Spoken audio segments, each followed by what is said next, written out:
17 رمضان المبارک کو یوم الفرقان کہا جاتا ہے۔ یوم الفرقان اس کا ایک نام ہے، یعنی حق اور باطل کے درمیان فرق پیدا کرنے والا دن، جس دن اسلام کی ایک عظیم جنگ بدر واقع ہوئی تھی۔ مجھے احباب سے یہ گزارش ہوئی، یہ خواہش ظاہر کی گئی کہ آج اصحاب بدر کے متعلق پھر سے میں یہاں پر ذکر کروں اور ان کے ناموں کی انشاءاللہ آج تلاوت بھی کروں۔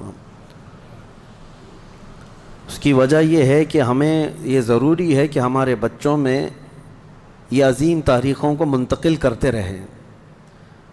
کربلا تو ہر سال سنتے ہیں، لیکن پھر کیوں سناتے ہیں؟ اس لیے کہ بار بار سننے سے جذبہ جوان رہتا ہے۔ ہمارے بچوں کو یہ کہانیاں نہیں ہیں، بلکہ ان کے جذبوں کو جوان رکھنے اور حوصلوں کو بلند رکھنے والی یہ دوائیاں ہیں۔ جنگ بدر، جس کو 14 صدیاں گزر گئے لیکن ظالم کفار آج بھی بھول نہیں سکے۔ جنگ بدر کا ایک رخ پوری دنیا جانتی ہے، بلکہ سب چڑھ چڑھ کر کے بیان بھی کرتے ہیں اس کو، یہ دشمنان اسلام۔ اس کا پس منظر کیا تھا، وہ کیوں ہوئی تھی، اس پر کوئی کلام نہیں کرتے، کیونکہ درد مرنے کا زیادہ ہوتا ہے، تو یہ مرے زیادہ تھے۔ اس میں 70 کافر مرے تھے اور 70 قیدی بن کر کے آئے تھے۔ پوری جنگ بدر میں ان کفار کو صرف یہی دکھتا ہے کہ 70 لوگوں کو مارا اور 70 کو پکڑ کر کے قیدی بنا لیا۔ پوری جنگ بدر میں یہی نظر آتا ہے۔ لیکن میرے عزیزو، اگر انصاف کی عینک رکھنے والا غور سے ان حالات کو پڑھے گا تو اس نتیجے کو پہنچے گا، اسلام میں یہ جتنی جنگیں ہوئیں جس میں حضور پاک صلی اللہ تعالیٰ علیہ وسلم تشریف لے گئے، اکثر کا تعلق ڈیفنس سے ہے، یہ ڈیفینسیو رہی ہیں۔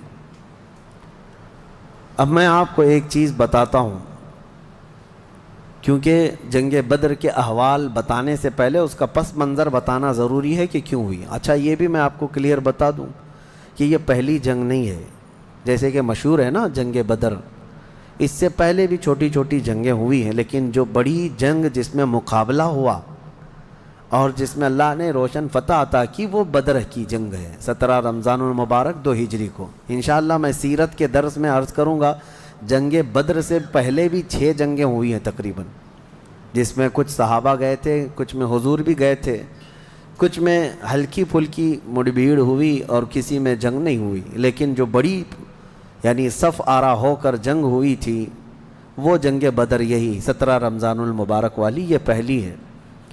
جیسے کہ ایک بدر اولا بول کر کے ایک جنگ مشہور ہے، اور بدر ثانیہ اس کو کہتے ہیں، یہ 17 رمضان المبارک والی، میں اس کو انشاءاللہ سیرت کے بیان میں عرض کروں گا۔ آج اس پر ہم فوکس کرتے ہیں کہ کیوں ہوئی۔ 13 سال مکہ مکرمہ میں نبی پاک صلی اللہ تعالیٰ علیہ وسلم نے گزارے اعلان نبوت کے بعد۔ ویسے تو 53 سال آپ وہاں رہے، 13 سال اعلان نبوت کے بعد کیا کیا تکلیفیں نہیں اٹھائیں۔ آپ نے سیرت کے درس میں بھی سنا ہوگا، اس رسول محترم صلی اللہ تعالیٰ علیہ وسلم کو مارا بھی گیا، پیٹا بھی گیا، ان کے ساتھیوں کو طرح طرح کے عذابات دیے گئے۔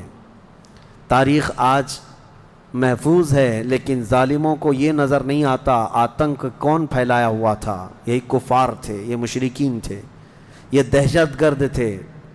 مجھے بتاؤ، رسول پاک کے غلاموں کو سولی پر لٹکا کر ان کی ناک کاٹنا، ان کے کان کاٹنا، ان کے ناخنوں کو پکڑ سے کھینچنا، کیا یہ دہشت گردی نہیں ہے؟ حضور پاک صلی اللہ تعالیٰ علیہ وسلم کے چہیتے صحابی حضرت عمار بن یاسر کو انہوں نے آگ میں جلایا تھا۔ حضرت بلال حبشی کو تو روزانہ رسی پیر میں ڈال کر کھینچا جاتا تھا۔ حضرت عامر بن فہیرہ، حضرت ابو فقیہہ، حضرت خباب ابن الارت، حضرت خبیب ابن عدی، حضرت سیدہ سمیہ، ان کو تو گھوڑے کے پیروں میں باندھ کر کے شہید کر دیا گیا تھا۔ کیسے طرح طرح کے عذابات دیے تھے کفار مکہ نے، ایک دو نہیں ہے، ظلم کی ایک لمبی داستان ہے۔ اور پھر پلس اس پر نبی پاک صلی اللہ علیہ وسلم کو ان کے خاندان سمیت سوشل بائیکاٹ کر کے رکھنا۔ حضور نے 3 سال تک 2 پہاڑیوں کے بیچ کے درے میں گزارے ہیں، اور ایسے کہ پورے مکہ والے پہرا لگا کر بیٹھتے تھے 24 گھنٹے تک نگرانی، کہ کوئی جا نہ پائے حضور تک، ان کے خاندان تک۔ ان دنوں میں نبی پاک صلی اللہ علیہ وسلم پتے کھاتے رہے اور چمڑوں کو ابال کر کے پانی میں وہ کھاتے رہے. 3 سال گزرے ہیں. جبکہ مشرکین مکہ میں سے ہی کچھ اہل خیرت جو تھے انہیں رحم آ گیا ان معاملات کو, اور انہوں نے یہ معاہدہ توڑا. وہ آ کر کے, کوئی دوسرے نہیں, صحابہ نے نہیں, جو کافر تھے انہی میں سے 10-12 لوگ, انہوں نے دیکھا اتنی تکلیف یہ ہم میں ہی سے تو ہیں, اور وہ بھی قریش خاندان جو ہم میں سے سب سے معزز خاندان ہے, اس کا ایسا بائیکاٹ کرنا کہ ان تک ایک چاول کا دانہ نہ پہنچے. یہ کیسی مصیبتیں ڈال کر رکھی گئیں اپنے بھائیوں پر. مشرکین نے خود یہ توڑا تھا معاہدہ, اور پھر ان کو ہر طرح کے سہولیات مہیا کر دی تھی حضور کے خاندان کو. یہ تکلیفیں 70 صحابہ مکہ چھوڑ کر کے حبشہ جا چکے تھے ہجرت کر کے. معمولی بات ہے, آپ کے محلے سے 4 لوگ جائیں کیا حالات ہوتے ہیں. یہ آج ظالم کتے جو ہے گھروں کے دروازوں پر زبردستی کا بورڈ لگا کر کے پلائن کرتے رہتے ہیں, ہاں, کہ یہاں سے محلہ خالی ہو رہا ہے مسلمانوں کی وجہ سے, ایک ہندو گھر یہاں سے شفٹ ہو رہا ہے, ہجرت کر رہے ہیں, مائیگریٹ کر رہے ہیں. یہ ناٹک ہے, کوئی چیز نہیں. کبھی تم نے تاریخ یہ بتائی کہ 70 صحابہ جو اپنا گھر بار سب چھوڑ کر, جس میں خود رسول اللہ کی بیٹی بھی ہے, حضرت رقیہ اور حضرت عثمان غنی, دونوں حضور کے داماد بھی, حضور کی بیٹی بھی ہیں, یہ حبشہ چلے گئے تھے ہجرت کر کے. حضور صلی اللہ علیہ وسلم کے خاندان کے کتنے لوگ, حضرت جعفر طیار مولا علی کرم اللہ وجہہ الکریم کے سگے بھائی ہیں. حضور پاک صلی اللہ علیہ وسلم کے خاندان کے کتنے لوگ نکل کے جا چکے تھے حبشہ میں, ایتھوپیا. عرب لوگ افریقہ میں جا کر کے رہ رہے ہیں. اور پھر اس کے 3 سال کے بعد حضور خود ہجرت کر کے چلے گئے مدینہ. تو حضور ہجرت کر کے گئے تو کیا اکیلے گئے؟ 1 سال نہیں گزرا تھا کہ مکہ میں جتنے مسلمان تھے سب کے سب ہجرت کر کے مدینے چلے گئے. مکہ والوں کو سکون سے رہنا چاہیے نا, بات ہو گئی نا. میں آپ کو بتا دوں, کفار و مشرکین کبھی کسی بات سے راضی نہیں ہوتے, اور نہ کبھی یہ سکون, ذہنی سکون ان کو نہیں حاصل ہو سکتا. تم اگر کوئی محلہ چھوڑ کر کے بھی چلے گئے تو تمہارے سے دشمنی ان کی کم نہیں ہوتی. جو دشمن ہے وہ دور بیٹھ کر کے ہی جلتا رہتا ہے کہ وہاں سکھ سے کیوں رہ رہے ہیں یہ لوگ, یہاں سکون سے کیوں رہ رہے ہیں لوگ. مدینے جب رسول پاک اور ان کے صحابہ گئے تو مکہ والوں کو تو جو معاملہ تھا ختم ہو گیا. جن سے تمہاری روزانہ لڑائی ہوتی تھی وہ جا چکے, نہ ان کے صحابہ ہیں نہ وہ رسول پاک وہاں پر ہیں. نہیں, اس کے باوجود ان کفار مکہ نے کیا کرنا شروع کیا, 10 لوگ 15 لوگ 20 لوگ کبھی جتھا بنا کر کے مدینے تک جاتے تھے. رات کے وقت وہاں کے مسلمانوں کے باغیچے کھجوروں کے جلا کے آ جاتے, اور کبھی اگر 2-4 صحابہ مسلمان باہر نظر آتے تو ان کو پکڑ کر پیٹتے تھے, مارتے تھے. کہاں پر؟ مدینے میں جا کر. جب اس قدر ظلم بڑھ گیا تب میں آپ کو بتاؤں 13 سال کے بعد اللہ نے جہاد کا حکم نازل فرمایا. اے محبوب کھڑے ہو جائیں اور جو آپ سے لڑ رہے ہیں ان سے مقابلہ فرمائیں. 13 سال تک تو کبھی لڑنے کا حکم نہیں آیا. مدینہ طیبہ میں جانے کے بعد جب مسلمانوں کی اپنی ریاست بن گئی, وہاں اپنی ایک حکومت اسٹیبلش ہو رہی ہے, تب یہ جا کر کے اگر اس کے اندر دسیسہ کاری کریں, پیوند کاری کی بجائے وہاں جا کر کے شب خون ماریں رات کے وقت, تو پھر اللہ تعالیٰ کا حکم نہیں آئے گا. میں اس سے قبل ایک مثال سے پوچھا تھا آپ کو. یہ کہتے ہیں نا, آج بھی ہم نے 22ویں پارے میں ایک آیت پڑھی ہے, ملعونین اینما ثقفوا اخذوا وقتلوا تقتیلا. اس کو وہ 26 آیتوں میں گناتے ہیں جس کو یہ لوگ کہتے ہیں آتنک کا بڑھاوا دیتی. اللہ نے فرمایا لعنت کیے ہوئے لوگ ہیں یہ سب, جہاں پائے جائیں پکڑے جائیں اور ٹکڑے ٹکڑے کر کے مارے جائیں. یہ آیت ہے, اور یہ کہتے ہیں کہ یہ دیکھو آتنک کو بڑھاوا دیتی, یہی دیکھ کر کے مسلمان کاٹتے ہیں سب کو. میرے عزیزو, آیت جو نازل ہوئی کب ہوئی؟ یہی میں نے آپ کو یہی مثال اس سے قبل بتائی تھی. ہمارا دیش, ہمارا ملک امن و امان کے ساتھ رہ رہا ہے. 4 لوگ بھی اگر دشمن ملک کے ہمارے ملک میں داخل ہو جائیں تو ہائی اتھارٹی کیا حکم دے گی؟ سپریم کورٹ ہو یا وزارت داخلہ ہوم منسٹری ہو یا کوئی بھی ڈپارٹمنٹ کے لوگ کیا حکم دیں گے یہ 4 دشمن جہاں پائے جائیں ان کو پکڑو اور مار دو۔ پولیس کو تو آن دا اسپاٹ شوٹ کرنے کا حکم ہوگا، انکاؤنٹر کر دیں ان کا، کیوں؟ ہمارے ملک کا نقصان کر سکتے ہیں۔ یہی بات تھی مدینے میں جا کر کے جب مکہ کے کفار نقصان کر رہے تھے، صحابہ کو مار رہے تھے، حکم آیا کہ اب ان کے ساتھ نرمی نہیں، اب ان کے ساتھ لڑو اور اپنی جان کی حفاظت کرو۔ آج ہر ملک اتنا ڈیفنس کا اختیار رکھتا ضرور ہے، جاؤ گھس کر کے دکھاؤ کسی ملک میں، بغیر ویزے کے جائیں گے تو پکڑ کر کے مار ڈالیں گے، بارڈر کراس کرو تو شوٹ کر دیں گے، جبکہ چوری کرنے کی نیت نہ ہو تب بھی۔ لیکن اسلام جو مارنے آ رہے تھے ان کو مارنے کا حکم دیا۔ اب سنو بدر کیوں ہوئی تھی۔ مسئلہ یہ تھا، دوسری ہجری تھی، مکہ مکرمہ میں قافلہ تجارت کا قافلہ ملک شام جا رہا تھا۔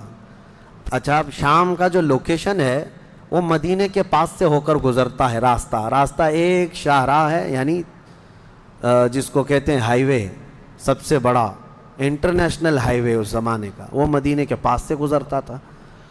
تو ملک شام تجارت کے لیے جو جانے والے ہوتے تھے مکہ سے، وہ اسی راستے سے جاتے، مدینے کے پاس سے قریب سے گزرتا، قریب کا مطلب بہت قریب بھی نہیں۔ تو نبی پاک صلی اللہ علیہ وسلم نے فرمایا جب تک ہمارا مکہ والوں سے امن کا ایگریمنٹ نہ ہو جائے، معاہدہ نہ ہو جائے، ہم ان کا ہر راستہ بھی روکیں گے، ہم ان کا راستہ بھی روکیں گے۔ ہوتا ہے یا نہیں؟ اگر آپ کا کسی دوسرے سے جھگڑا ہو جائے تو آپ آس پاس کے راستے بھی بلاک کر دیں گے کہ دشمن ادھر کے راستوں کو بھی استعمال نہ کرے۔ یہی معاملہ تھا۔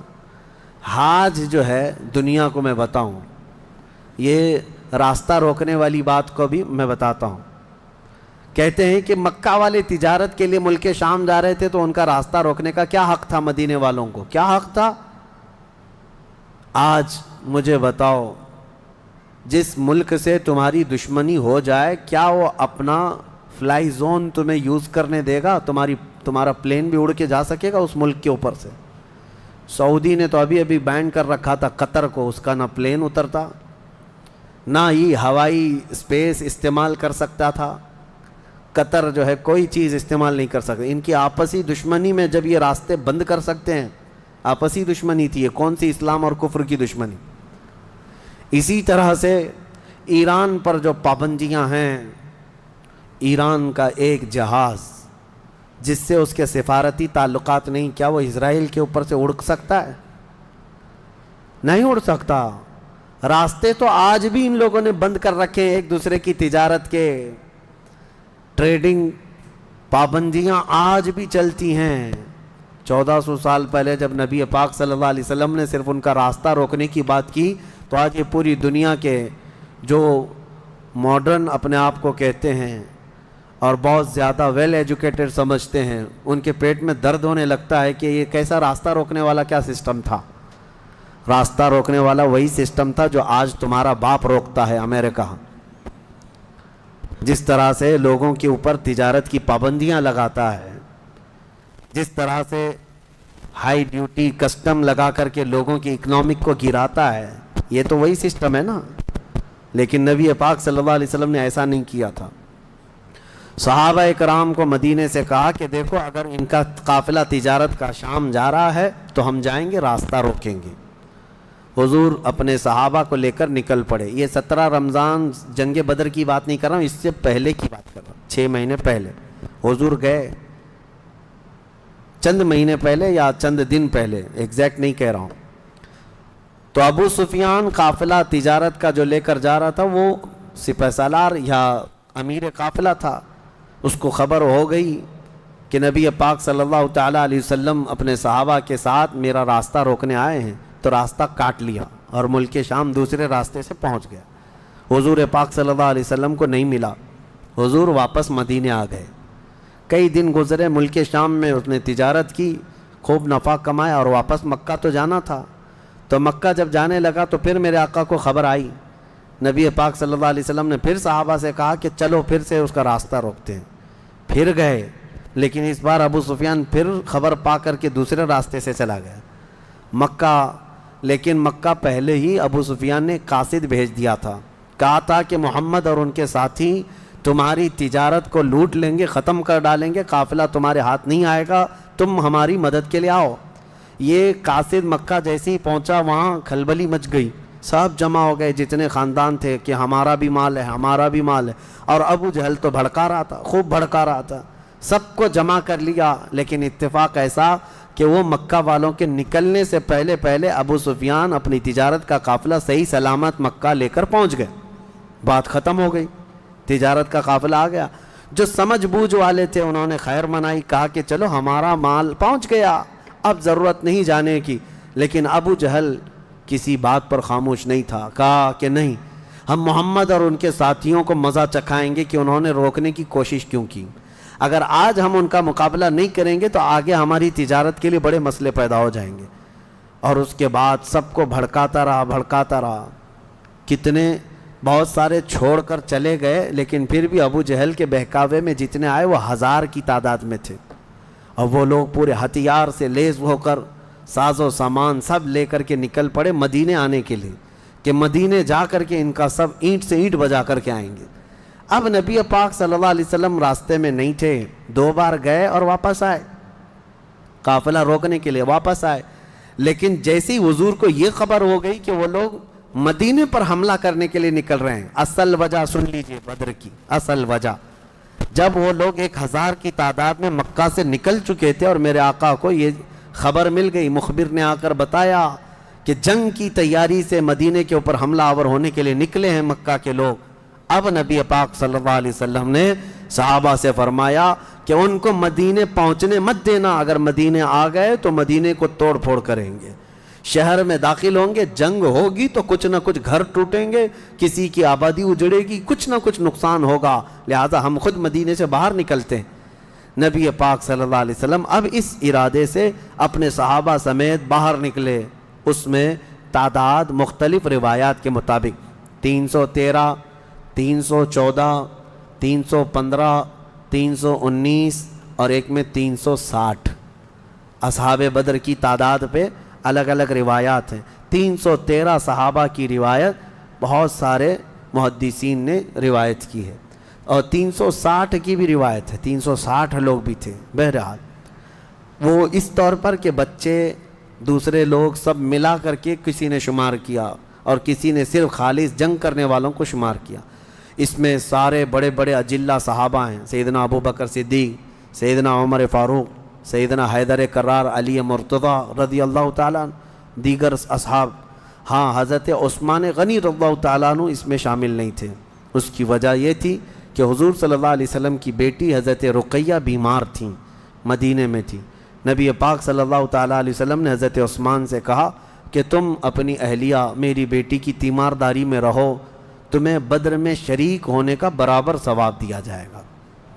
حضرت عثمان غنی مدینے میں تھے، اسی وجہ سے آج بھی اصحاب بدر کے ناموں کی جب تلاوت ہوتی ہے نا تو حضرت عثمان کا نام بھی اس میں آتا ہے۔ وہ اگرچہ جنگ میں گئے نہیں تھے لیکن اسماء بدر میں ان کا نام شامل ہے، آپ پڑھ کر کے دیکھنا یا سننا تو حضرت عثمان غنی کا بھی نام ہے، کیونکہ مال غنیمت جب تقسیم ہو رہا تھا تو حضور نے حضرت عثمان کو بھی اس میں سے حصہ دیا تھا۔ خیر، جب نبی پاک صلی اللہ تعالیٰ علیہ وسلم یہ صحابہ کو لے کر نکلے، اب مدینے سے 160 کلومیٹر مکہ کی طرف کا یہ راستہ ہے بدر۔ بدر ایک علاقے کا نام ہے، وہاں ایک کنواں تھا جس کا نام بدر تھا، جس کی وجہ سے اس علاقے کا نام بدر پڑا۔ اب حالات دیکھیں کیسے آزمائش کے بڑھتے گئے۔ میں مختصراً انداز میں آپ کے سامنے رکھوں گا۔ یہ جنگ کا پس منظر تھا، حضور لڑنے کے لیے گئے نہیں تھے بلکہ ڈیفینس کے لیے، کہ مکہ والے نکل چکے تھے۔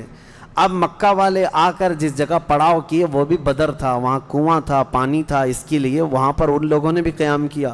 میرے آقا صلی اللہ علیہ وسلم نے بھی اپنا لشکر انداز کر دیا، صحابہ وہاں پر اتر پڑے، سب کے خیمے لگ گئے اور کنویں کے پانی پر بھی قبضہ ہوا۔ اس کے بعد دیکھا صحابہ کے دل گھبرائے ہوئے تھے، کیونکہ حضور صلی اللہ علیہ وسلم اور صحابہ کو جو زمین ملی تھی وہ ریتیلی زمین تھی، بالو کی زمین، پاؤں دھس جایا کرتے تھے، اور کفار مکہ جہاں پر اترے تھے وہ تو سخت سپاٹ فلیٹ زمین تھی، مٹی کی زمین تھی، اور اس میں گھوڑے اچھی طرح دوڑتے تھے۔ یہ ریتیلی زمین پر گھوڑوں کے پیر بھی گھس جاتے اور انسانوں کے بھی۔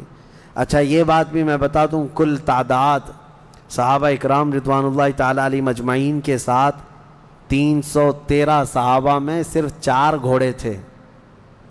4 گھوڑے, یہ 4 گھوڑوں پر بیٹھ کر کے گئے ہیں. کون سوار ہوا ہوگا, کون پیدل چلا ہوگا؟ اور اونٹوں کی کچھ تعداد, اس کے علاوہ تلوار سب کے پاس نہیں, اور جس کے پاس ہے ان کی سبزیاں بھی کٹتی نہیں.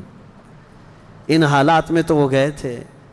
نبی پاک صلی اللہ تعالیٰ علیہ وسلم کے ساتھ جب گئے, اب وہاں پر صحابہ اکرام کے دلوں کے اندر تھوڑی گھبراہٹ آنے لگی کہ ہم زمین اس طرح کی ہے, اور تعداد جب ان کی دیکھتے ہتھیار سے لیس, تو یہ عرض کرتے کہ کیا ہوگا. پہلی جنگ ہو رہی تھی نا, آمنا سامنا پہلی مرتبہ ہو رہا تھا. اب نبی پاک صلی اللہ تعالیٰ علیہ وسلم سب صحابہ کو لے کر رات کو بیٹھتے ہیں. اب اس میں جو نبی پاک صلی اللہ تعالیٰ علیہ وسلم کے سامنے صحابہ اکرام سے مشورہ ہو رہا تھا, اب وہ ایمان کی بات ہے. حضور نے صحابہ کی بات یہ سنی کہ جو مہاجرین تھے وہ یہ کہہ رہے تھے کہ انصار کا تو کچھ گیا نہیں, ہمارا گیا ہے. مکہ میں ہمارے مال لوٹے, ہماری جائیدادیں لوٹیں. انصار مدینے میں رہتے ہیں, مکہ کے کفار نے ان کا تو کچھ بگاڑا نہیں. ہو سکتا ہے کہ انصار جو ہے جنگ میں انٹرسٹ نہ لیں, ان کا کیا گیا ہے, یہ مہاجرین کی جنگ ہے. انصار جو ہے ہو سکتا ہے انٹرسٹ نہ لیں, وہ نہ آئیں. یہ ان کے دلوں میں بات تھی. حضور پاک صلی اللہ علیہ وسلم نے محسوس کر لیا, کیونکہ 69 انصار صحابہ اس کے اندر تھے. 69 بڑی تعداد ہوتی, 70 صحابہ تقریباً انصار تھے.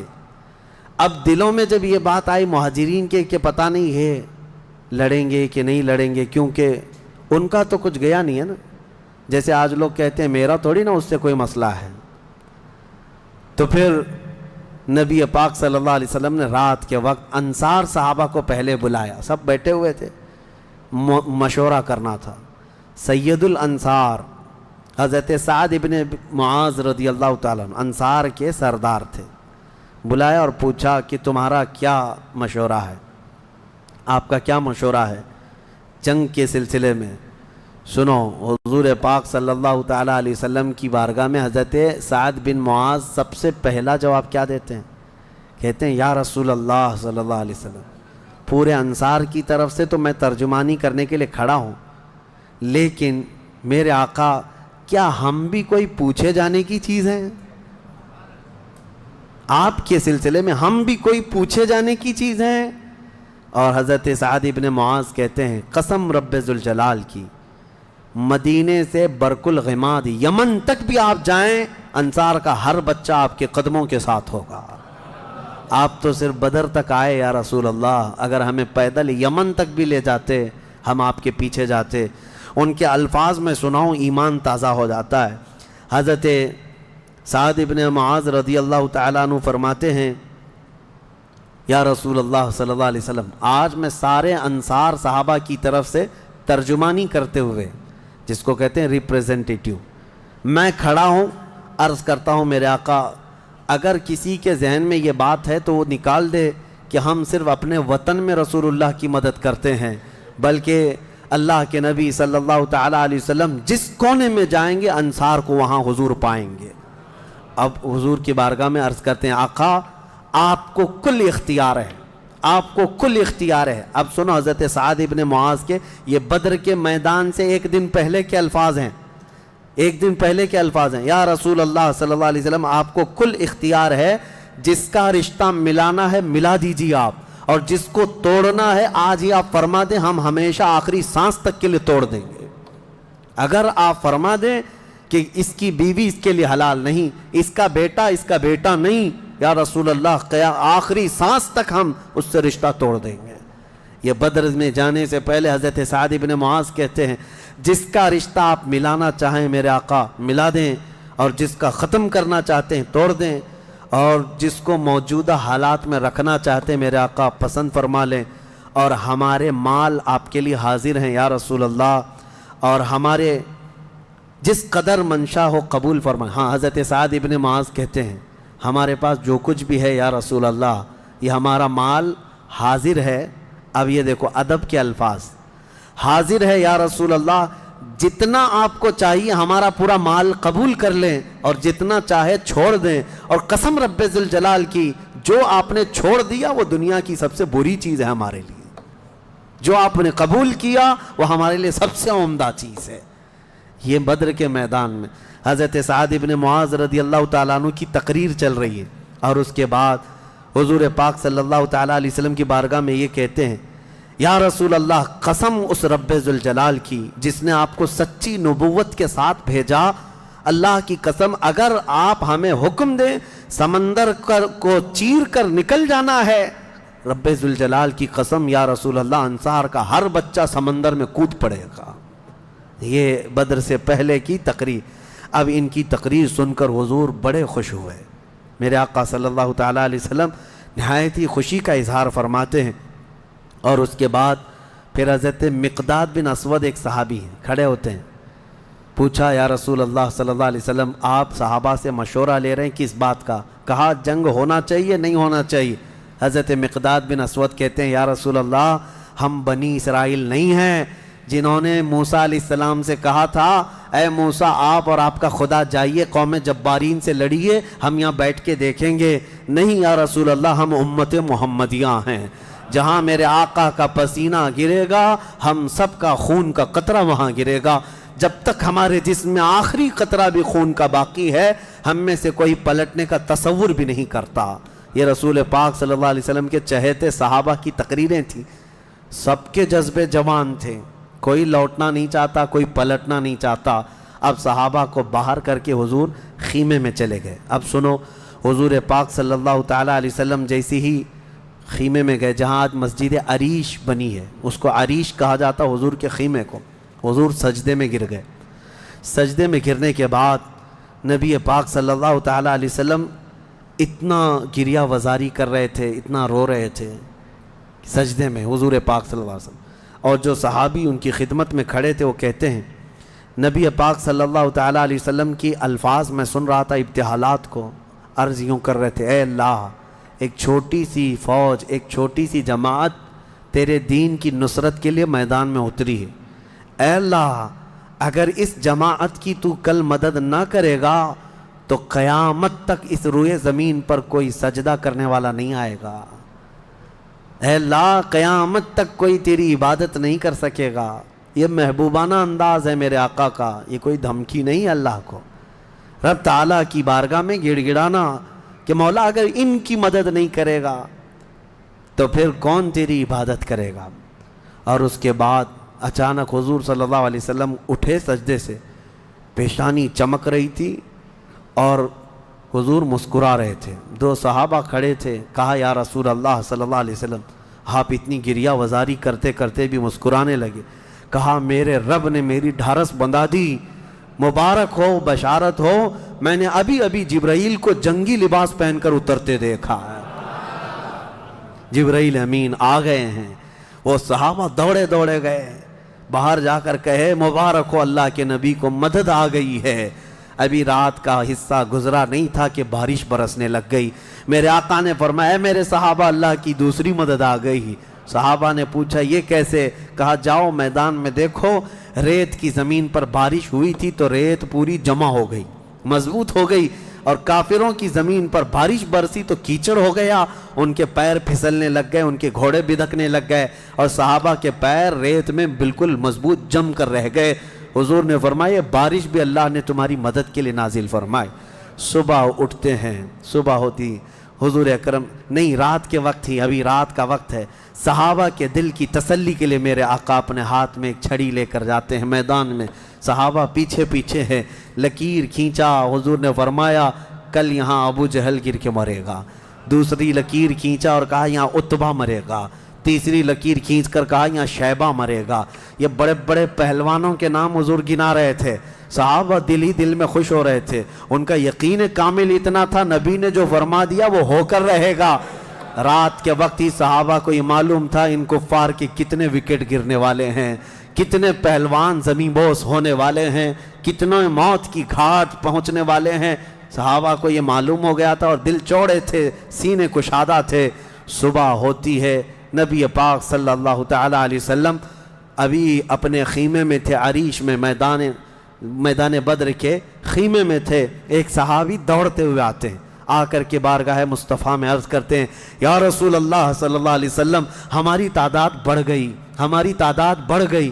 حضور پاک صلی اللہ علیہ وسلم سے وہ کہہ رہے ہیں پہلے کافروں کی تعداد اتنی زیادہ تھی، 1000 کی تعداد، صحابہ دیکھتے گھبرا جاتے، اور اس پر وہ کمینے کیا کر رہے تھے؟ رات بھر ناچ رہے تھے، گانے گا رہے تھے، کباب بھون رہے تھے اور نعرے لگا رہے تھے جیت ہماری، جیت ہماری، جیت ہماری، جیت ہماری۔ ان کے الفاظ تھے، اشعار گنگنا رہے تھے، اور رات بھر کھانا پینا، رقص سرور، ڈھول باجے سب چلتا رہا، اور ادھر صحابہ عبادت میں مصروف ہیں، اللہ کی بارگاہ میں گڑ گڑا رہے ہیں۔ اور صبح جب ہوئی تو ایک صحابی دوڑتے ہوئے آئے، کہا میرے آقا ہماری تعداد بڑھ گئی ہے، 313 نکلے تھے لیکن میدان میں اب بہت زیادہ ہو گئے ہیں ہم لوگ۔ حضور پاک صلی اللہ علیہ وسلم نے فرمایا میرے چہیتے جاؤ، وہ ہماری تعداد نہیں، اللہ کے ملائکہ آ چکے، اللہ کے فرشتے آ چکے تمہارے اس فوج کے اندر۔ صحابہ کہتے ہیں جب میدان میں ہم اترے، اب یہ 17 رمضان المبارک جمعہ کا دن تھا، یوم البدر، یوم الفرقان جس کو کہتے ہیں۔ میرے عزیزو، اسلام کی عظیم تاریخ پنہاں ہے، اس میں عظیم تاریخ پنہاں ہے۔ نبی پاک صلی اللہ تعالیٰ علیہ وسلم کی طرف سے میدان بدر میں سب سے پہلے اترنے والے کون لوگ تھے؟ کون لوگ تھے؟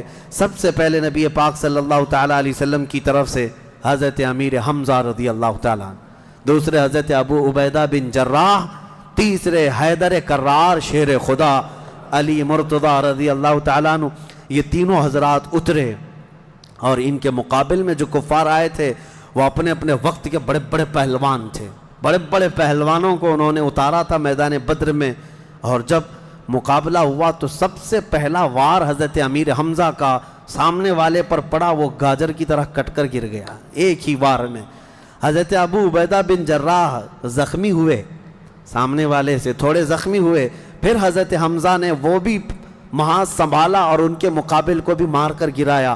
ادھر حضرت علی کرم اللہ وجہہ الکریم کی عمر کم تھی، اس وقت ان کی عمر زیادہ نہیں تھی، 22 سال کی عمر یا 25 سال کے اس وقت کی عمر تھی حضرت علی کرم اللہ وجہہ الکریم کی۔ اس وقت حضرت علی جب آئے بالکل جوانی، یعنی 20-22 سال کی عمر، مولا علی کرم اللہ وجہہ الکریم نے اس سے جب مقابلہ کیا تو ذوالفقار حیدری نے ایسا ضرب لگایا کہ اس کی لوہے کی ٹوپی کاٹتے ہوئے 2 ٹکڑے ہو گئے۔ پہلی مرتبہ بدر کے میدان میں آواز آئی تھی سارے صحابہ کی اللہ اکبر، یہ نعرہ تکبیر تھا جو سب سے پہلے بلند ہوا۔ فرماتے ہیں اس آواز کی ہیبت ایسی تھی کہ کفار کے خیمے ہل گئے اور ان کی صفوں میں ہلچل مچ گئی، دہشت طاری ہو گئی۔ صحابہ کے اسی نعرے کو دیکھ کر علامہ اقبال نے شعر کہا تھا، یہ نکلے تھے مڑی ہوئی تلواریں لے کر، کٹی ہوئی اور زنگ آلود تلواریں لے کر جن سے سبزی نہیں کٹتی تھی، لیکن جب نعرہ لگائے تھے اللہ کی مدد ایسی آئی تھی کہ یہ سب زمین بوس ہو گئے دشمن۔ اقبال نے کہا تھا کفر دم توڑ دے گا ٹوٹی ہوئی شمشیر کے ساتھ، کفر دم توڑ دے گا ٹوٹی ہوئی شمشیر کے ساتھ، گر تم نکلا جاؤ ایک بار نعرہ تکبیر کے ساتھ۔ یہ انہی صحابہ کا نعرہ تھا جب انہوں نے پہلی مرتبہ بلند کیا۔ یہ لڑائی چلتی رہی شام تک، شام ہونے نہ پائی، دوپہر تک اس لڑائی کو پہلے ایک کے بعد دیگرے، اس کے بعد پھر گھماسان کی لڑائی ہوئی۔ لیکن کفار مکہ میں سے کچھ لوگ کہتے ہیں ہم تو بڑے حوصلوں سے آئے تھے لڑنے کے لیے، بڑے حوصلوں سے آئے تھے، جن کو یہ مدینے میں مکہ میں پکڑ کے مارتے تھے وہ آج ان کے مقابل میں تھے، کوئی کسی کا غلام تھا، کوئی کسی کا رشتہ دار بھی تھا، لیکن مقابلے میں جب آئے وہ کفار مکہ کہتے ہیں ہم تو بڑے ہمت کے ساتھ لڑنے کے لیے آئے تھے، لیکن جب ہم لڑنے جا رہے تھے تو ہمارے مقابل میں اجنبی لوگ آ رہے تھے، اجنبی لوگ آ رہے تھے، اور ان کی ہیبت ایسی طاری ہوتی کہ ہم نے ان کو نہ مکے میں کبھی دیکھا تھا نہ مدینے میں کبھی دیکھا تھا۔ یہ وہ بدری ملائکہ تھے جو جبرائیل امین کی سپہ سالاری میں آئے تھے۔ اب یہاں ایک بات میں بتانا چاہتا ہوں، ایک فرشتہ اتر جائے کافی ہے۔ آپ کو پتہ ہے قوم شعیب جب نافرمانی کر رہی تھی تو اللہ تعالیٰ نے عذاب کیا بھیجا تھا؟ جبرائیل امین علیہ السلام کو اتارا تھا، انہوں نے ایک چیخ ماری تھی، چنگھاڑ، اور ان کی آواز کی ہیبت سے جتنے پہاڑوں میں تھے یہ قوم شعیب سب کے بھیجے کانوں سے نکل آئے تھے اور زمین پر گر کر مر گئے تھے۔ تو یہاں جبرائیل امین اکیلے آ جاتے، صرف آواز لگاتے، کسی کو تلوار اٹھانے کی بھی ضرورت نہیں، یہ 1000 پورے کیڑے مر جاتے۔ لیکن یہ وجہ کیا ہے؟ مفسرین نے فرمایا یقیناً ایک فرشتہ بھی مدد کے لیے کافی ہوتا، لیکن اللہ نے بدر کے میدان میں 5000 فرشتے اتارے، یہ عظمت مصطفیٰ کے لیے، یہ رسول اللہ کی عظمت کے لیے۔ کبھی کبھار تعداد جو ہے وہ شان بتانے کے لیے ہوتی ہے، عظمت بتانے کے لیے ہوتی ہے۔ ہاں ایک جھنڈا کافی ہوتا ہے، لیکن کبھی 10 جھنڈے لگاؤ تو اس کی عظمت بڑھ جاتی ہے۔ ہاں 2 باڈی گارڈ کافی ہوتے ہیں، لیکن 10 کھڑے ہو جائیں تو اس کی ہیبت اور طاری ہوتی ہے۔ یہ ایک انسانی ذہن بنا ہوا ہے۔ اللہ تبارک و تعالیٰ نے اپنے محبوب کی عظمت شان کی وجہ سے 5000 ملائکہ کو اتارا۔ اب یہ جنگ ہوتی رہی، اس میں صحابہ تو لکڑیوں سے جنگ کرتے رہے، سب تلواروں سے نہیں، کچھ صحابہ تو لکڑیوں سے جنگ لڑتے رہے، اور لکڑیوں سے کئی کو مار کے گرایا، اور 70 جو ہے موت کے گھاٹ اتر گئے۔ اور اس میں معمولی 70 نہیں تھے، بڑے بڑے گرو گھنٹال تھے، جتنے بھونکتے تھے مکہ میں بیٹھ کر۔ ابو جہل مر گیا، حضرت بلال حبشی کا آقا امیہ بن حرب وہ مر گیا، اور کئی ایسے بڑے بڑے عتبہ شیبہ جیسے بڑے بڑے کافر، یہ سب کے سب موت کے گھاٹ اتر گئے۔ بدر کی ایک لڑائی ایسی کہ اچھوں کی جڑ کاٹ کر رکھ دیا۔ اب یہاں پر حضور پاک صلی اللہ تعالیٰ علیہ وسلم کا رحم بھی دیکھیں۔ حضور ملاحظہ فرما رہے تھے، جب امیہ گر کر زخمی ہوا تھا، حضور نے جو صحابی لڑ رہے تھے کہا کہ روک دو اس کو۔ امیہ جو لڑ رہا تھا وہ بڑا ہٹا کٹا پیسہ والا مکہ کا بڑا آدمی تھا، تو جو صحابی لڑ رہے تھے انہوں نے گرا دیا، وہ زخمی ہو کر گرا۔ حضور نے فرمایا چھوڑ دو اس کو، وہ صحابی ہٹ گئے۔ حضور نے فرمایا بلال حبشی کو بلاؤ۔ بلال کہاں ہے؟ بلال آئے، کہا اے بلال آؤ، جتنا اس نے تڑپایا تھا خوب آج تم بدلا لو اس کے ساتھ، کیونکہ یہی وہ تھا جو حضرت بلال کو ایک ڈرم میں ڈال کر دن بھر رکھتا تھا، لوہے کی ایک ٹاکی بنا کر اس میں ڈال کر اوپر سے ڈھکن ڈال کر گرم دھوپ میں ان کو ایسی رکھ دیتا تھا، بغیر کھانا پانی دیے شام تک ان کو کھولا جاتا تو ان کا جسم پورا اجمرا ہو جاتا تھا۔ ان کی پیٹھ ایسی گل گئی تھی انگاروں میں سلانے کی وجہ سے کہ ریڑھ کی ہڈی دکھتی تھی۔ یہ حضرت بلال کے ساتھ کیا تھا۔ حضرت بلال حبشی نے مار کر اس کو ختم کیا۔ اور حضرت بلال مارتے وقت کیا کہہ رہے تھے یہ بھی سنیے، یہ صحابہ کا جذبہ ہے۔ کہتے ہیں اس کو قتل کیا اور یوں کہا انت عدو اللہ و عدو رسولنا، میں نے تجھے مار دیا ہے اس لیے کہ تو اللہ کا اور میرے حبیب کا دشمن تھا، یہ نہیں کہ مجھے تڑپاتا تھا، یہ نہیں کہ تو نے مجھے بہت مارا ہے اب چکھ لے مزہ۔ حضرت بلال یہ کہتے ہیں تو اللہ کا دشمن تھا اور میرے مصطفیٰ کا دشمن تھا، میں نے تجھے ختم کیا۔ یہ بدر کی وادی میں حضرت معاذ اور معوذ بن عفراء رضی اللہ عنہما، 2 چھوٹے بچوں پر جہاد تو ہے نہیں، لیکن یہ ضد کر کے اصرار کر کے حضور کے پاس آئے تھے، کہا ہمیں اجازت دے دے۔ میرے آقا نے ان کو اجازت دی تو یہ جنگ میں شریک ہوئے۔ حضرت عبد الرحمن بن عوف کہتے ہیں صاحب بڑے بڑے صحابہ، جنگ کے میدان میں نفسا نفسی کا عالم ہوتا ہے، اپنا ڈیفنس کرنا ضروری ہوتا ہے، کہاں سے تیر آئے کہاں سے تلوار آئے، لیکن یہ 2 بچے اس طرح سے میدان میں ہیں کہ حضرت عبد الرحمن بن عوف سے کہتے ہیں چچا ہمیں ایک بات بتائیے، ابو جہل کس کا نام ہے؟ حضرت عبد الرحمن بن عوف کہتے ہیں میں ہنس پڑا، ان کی عمر 13 سال کے آس پاس کی تھی۔ کہتے ہیں یہ کیا کرو گے تم؟ وہ سردار قریش ہے، پہلوان ہے مکہ کا۔ ان بچوں نے کہا ہم نے دیکھا تو نہیں مگر سنا ہے اس خبیث کے بارے میں کہ وہ ہمارے آقا کو گالیاں دیتا ہے، وہ ہمارے نبی کو گالیاں دیتا ہے۔ یہ اصل محافظین مصطفیٰ تھے، محافظین ناموس رسالت تھے، نبی پاک صلی اللہ علیہ وسلم کی عزت کے لیے۔ میرے عزیزو یہ بچے کھیلنے کے لیے ضد نہیں کر رہے تھے، جان ہتھیلی پر لانے کے لیے ضد کر رہے ہیں۔ حضور پاک صلی اللہ علیہ وسلم کی بارگاہ میں آئے، اور اس کے بعد حضرت عبد الرحمن بن عوف کہتے ہیں میں ابھی بات چیت کر ہی رہا تھا کہ ابو جہل سامنے گھوڑے پر بیٹھا جا رہا تھا، میں نے اشارے سے بتایا وہ دیکھو وہی مردود ہے جو گھوڑے پر جا رہا ہے۔ یہ دونوں بچے چیل کی طرح جھپٹ گئے اس کی طرف اور بھاگتے ہوئے اس کی طرف گئے۔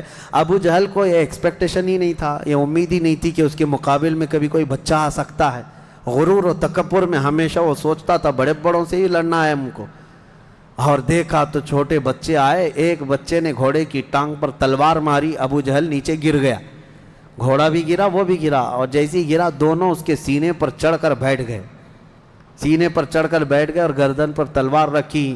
تو جانتے ہیں ظالم یہ زمانے بھر کا بڑا گستاخ اور گستاخوں کا باپ کیا کہتا تھا، عربی میں شعر کہہ رہا ہے اس وقت، کہتا ہے میں عرب ہوں موت سے ڈرتا نہیں، میں عرب ہوں موت سے ڈرتا نہیں، لیکن افسوس مجھے اس بات کا ہے کہ میرے مقابل کا آیا نہیں۔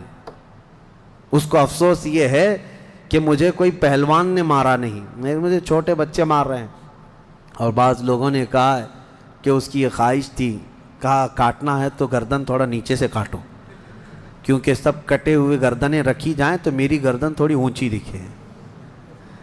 غرور و نخوت کبھی نہیں جاتا، گھمنڈ و تکبر کبھی نہیں جاتا۔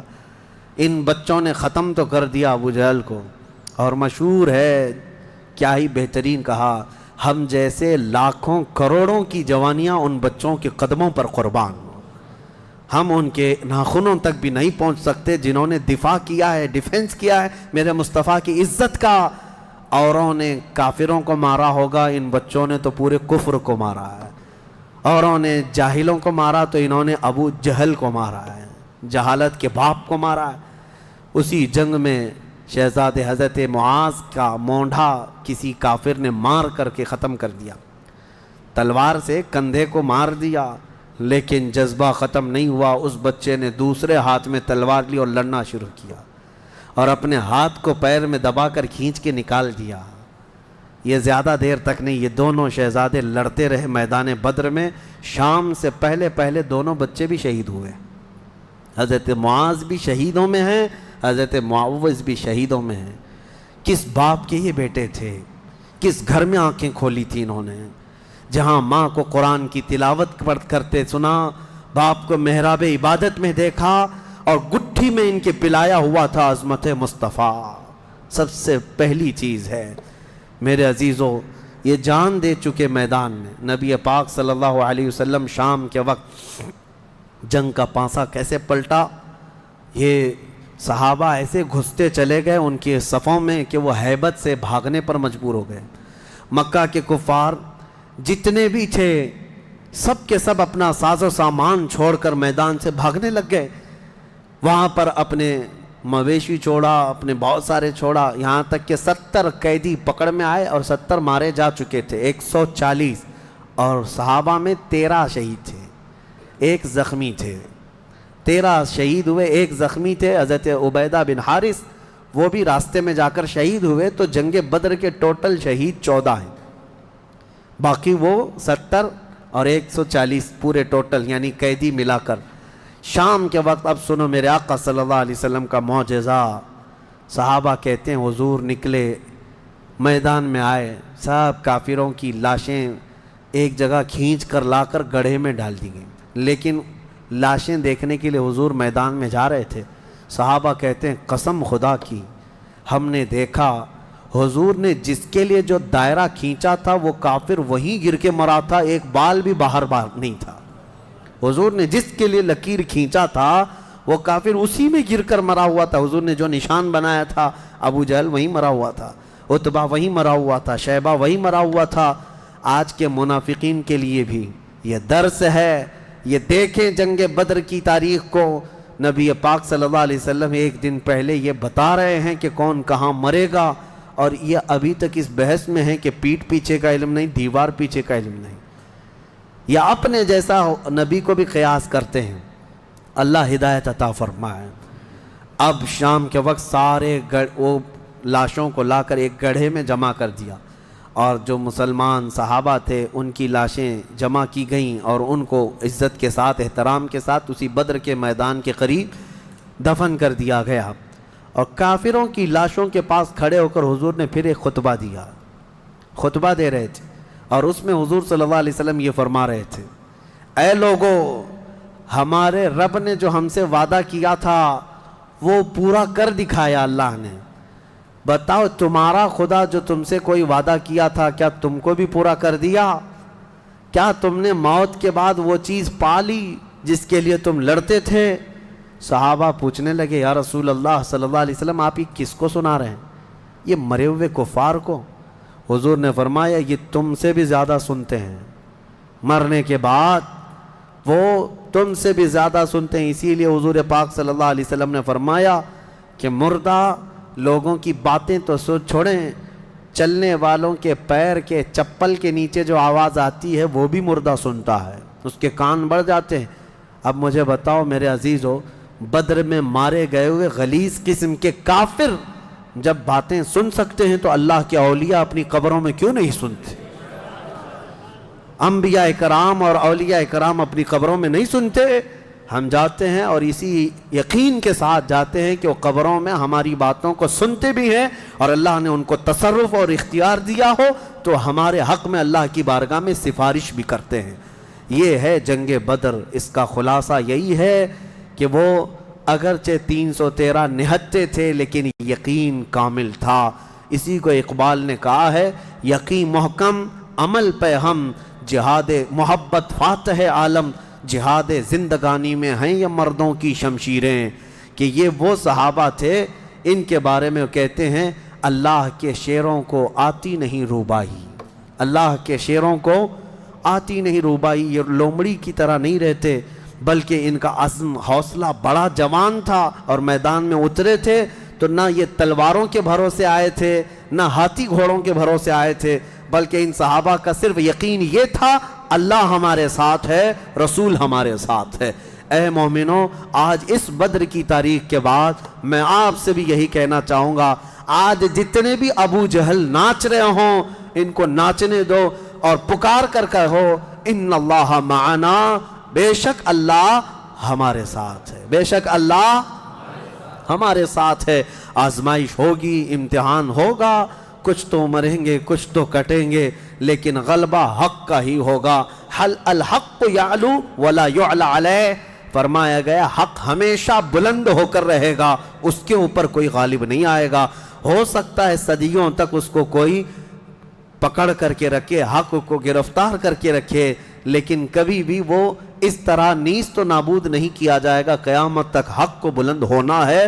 اللہ کریم ہم سب کو حق جماعت کے ساتھ زندہ رکھے اور ہمیں غلبہ اسلام کا وہ سنہرا دور عطا فرمائے، جب ہم دیکھیں ہمارے ہر گھر سے آواز آئے لبیک یا لبیک یا لبیک یا، آؤ